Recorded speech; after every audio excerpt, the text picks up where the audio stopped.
طالبان نے دوستی کا ثبوت دے دیا، یوکرین جنگ میں بڑا یو ٹرن آ گیا، طالبان نے بھی اپنی طاقت کا بھرپور مظاہرہ کر دیا، یوکرین جنگ یورپ اور امریکہ کے لیے وبال جان بن گئی، امریکی ہتھیاروں سے ہی امریکی نواز حکومت کی دوڑیں لگوا دیں، طالبان نے کمانڈر کے یوکرین میں قدم رکھتے ہی حالات بدل گئے، شکست فتح میں تبدیل ہونے لگی، طالبان کا پہلا طیارہ یوکرین پہنچتے ہی روسی فوج کے حوصلے بلند ہو گئے، امریکہ اور یورپ ایک دوسرے کا منہ تکتے رہ گئے، 20 سال تک امریکہ کو ناخن چنے چبوانے والے طالبان نے اپنا تجربہ یوکرین میں آزمانے کا فیصلہ کر لیا، یوکرینی فوج بھی الٹے پاؤں بھاگنے لگی، چچنیا مجاہدین اور طالبان کے میدان جنگ میں اترتے ہی دشمن کے پاؤں لرز گئے، روس اور طالبان کی دوستی نے کمال کر دیا، ماسکو میں ہونے والی ملاقات اور روسی وفد کے امارات اسلامی کے دورے نے اپنا کام کر دکھایا، طالبان نے روس اور چین کے ساتھ کیے گئے وعدے پورے کر دیے، کوئی ہے جو ہمارا مقابلہ کر سکے، میدان میں آ جائے، یوکرینی فوج طالبان کے اعلان سن کر مورچوں میں گھس گئی، دنیا حیران پریشان، طالبان کی انٹری نے دشمن کو نیست و نابود کر دیا،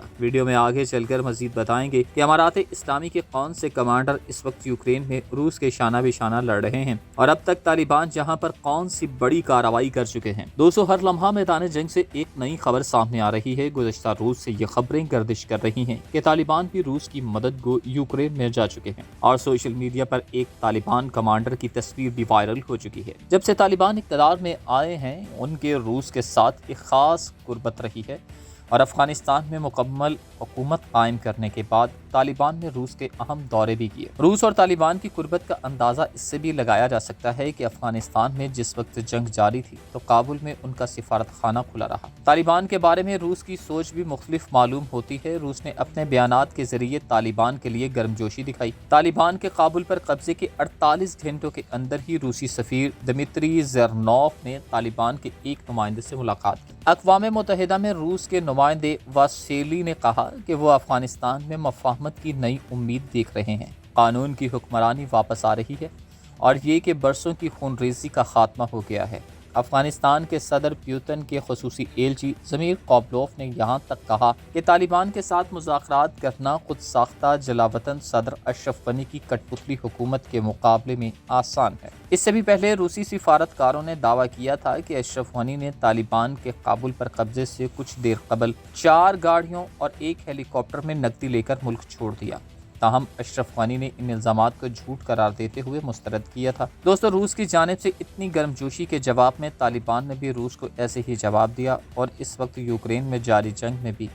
اس کا بھرپور ساتھ دینے کا اعلان کیا۔ موصول ہونے والی خبر کے مطابق یوکرین میں رہائش پذیر افغانستان کے ایک کمانڈر نے میدان جنگ میں بھرپور طاقت کا مظاہرہ کرتے ہوئے روسی فوج کے ساتھ یوکرین کے بڑے جرنیل اڑا دیے۔ دوستو، ادھر یوکرین میں جاری لڑائی میں رواں ہفتے کے دوران میں یوکرینی فوج نے روسی جنرل آندرے سوخوستکی کو ہلاک کر دیا، یہ بات یوکرین کے ذمہ داران اور روسی میڈیا نے بتائی ہے، جنرل آندرے کی موت روسی صدر ولادیمیر پوتن کے لیے ایک بڑا دھچکا ہو سکتا ہے، اگرچہ فوری طور پر 47 سالہ روسی جنرل کی موت کی تفصیلات واضح نہیں ہو سکیں، تاہم کرملن کے حمایت یافتہ اخبار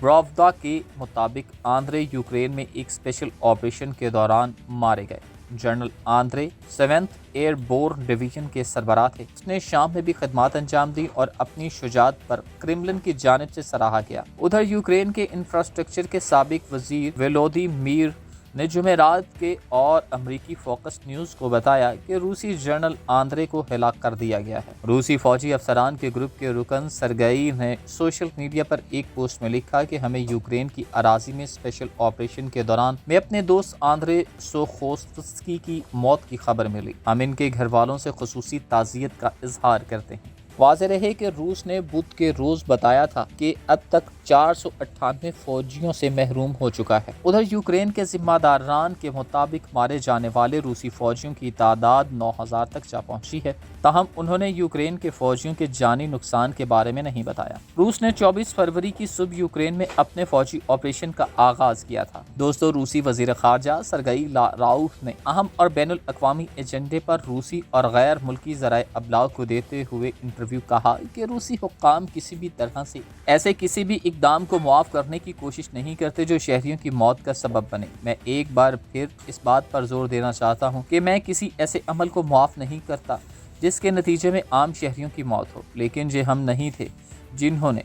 کولیٹرل ڈیمیج کی اصطلاح بتائی، جبکہ اس سے پہلے ہمارے مغربی ہم منصبوں نے عراق، لاطینی امریکہ اور لیبیا سمیت دوسرے ممالک میں استعمال کیا تھا۔ روسی وزیر خارجہ سرگئی نے ایک بار پھر یوکرین کو غیر مسلح کرنے کی ضرورت پر زور دیتے ہوئے کہا کہ یوکرین کے عوام کو اپنی تقدیر کا فیصلہ خود کرنا چاہیے۔ روس کے وزیر خارجہ نے اس بات کو مسترد کر دیا کہ روس یوکرین کو گھٹنے ٹیکنے پر مجبور کرنا چاہتا ہے۔ انہوں نے کہا کہ ماسکو راہ حل کے حصول کے لیے مفاہمت کے لیے تیار ہے۔ سرگئی نے کہا کہ بہت سے حقائق موجود ہیں جن سے ثابت ہوتا ہے کہ یوکرین روس کے اطراف میں ایک دشمنانہ پلیٹ فارم قائم کر کے مغرب کے منصوبے کا حصہ ہے، اور یوکرین کو 2 برسوں تک کے لیے ہتھیاروں سے بھر دیا گیا، اور حالیہ مہینوں میں یوکرین کے لیے آنے والی فوجی ہتھیاروں کی کھیپوں میں غیر معمولی اضافہ ہوا ہے۔ روس کے وزیر خارجہ سرگئی نے مزید کہا کہ امریکہ کا اصل مقصد تمام ممالک کے مفادات کے توازن کی بنیاد پر یوکرین کی سلامتی کو یقینی بنانا نہیں ہے، بلکہ روس کو ختم کرنا ہے۔ روسی وزیر خارجہ نے مغربی میڈیا اور سیاستدانوں کو دونباس کے عوام کے مسائل اور مشکلات پر خاموش رہنے پر سخت تنقید کا نشانہ بنایا، جنہیں 8 برسوں تک بمباری کا نشانہ بنایا گیا اور قتل عام کیا گیا۔ انہوں نے کہا کہ روس کا ایک اور مقصد یہ ہے کہ یوکرین سے اغیار کا صفایا کرے۔ سرگئی نے کہا کہ مغربی روسی صدر ولادیمیر پوٹن کے اقدامات کو منفی انداز میں پیش کر رہا ہے اور ان کے خلاف بھرپور پروپیگنڈے کی بنیاد رکھ رہا ہے۔ ان کا کہنا تھا کہ مغرب دنیا کو گمراہ کر رہا ہے۔ روسی وزیر خارجہ نے کہا کہ میں اس بات کا اعادہ کرنا چاہوں گا کہ ہم فرانسیسی صدر میکرون کی ثالثی کی کوششوں کا خیر مقدم کرتے ہیں۔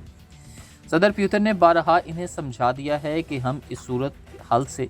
نکلنے کے ممکنہ طریقوں کو کس طرح دیکھتے ہیں، اور اگر صدر میکرون یوکرینی صدر زیلنسکی کو راضی کرنے میں مدد کرتے ہیں تاکہ وہ نیٹو اور یورپی یونین کے درمیان پھوٹ ڈالنا بند کر دیں، تو مذاکرات کے بارے میں بھی بات ہو سکتی ہے۔ ایٹمی جنگ کے حوالے سے بات کرتے ہوئے روسی وزیر خارجہ نے کہا کہ مغرب عوام پر دباؤ برقرار رکھنے اور روسوفوبیا کو فروغ دینے کے لیے ایٹمی جنگ کی باتیں کرتا رہتا ہے۔ انہوں نے مزید کہا کہ میں اس بات کا اعادہ کرنا چاہوں گا کہ یہ ہم نہیں ہیں جو ایٹمی جنگ، تیسری جنگ عظیم کا مسئلہ اٹھاتے رہتے ہیں۔ روسی وزیر خارجہ کے مطابق بظاہر اس کا استعمال مغربی عوام کو مسلسل دباؤ میں رکھنے اور روس فوبیا کو فروغ دینے کے لیے استعمال کیا جا رہا ہے، جو کہ انتہائی خطرناک ثابت ہو رہا ہے۔ تو مذاکرات کے بارے میں بھی بات ہو سکتی ہے۔ ایٹمی جنگ کے حوالے سے بات کرتے ہوئے روسی وزیر خارجہ نے کہا کہ مغرب عوام پر دباؤ برقرار رکھنے اور روسوفوبیا کو فروغ دینے کے لیے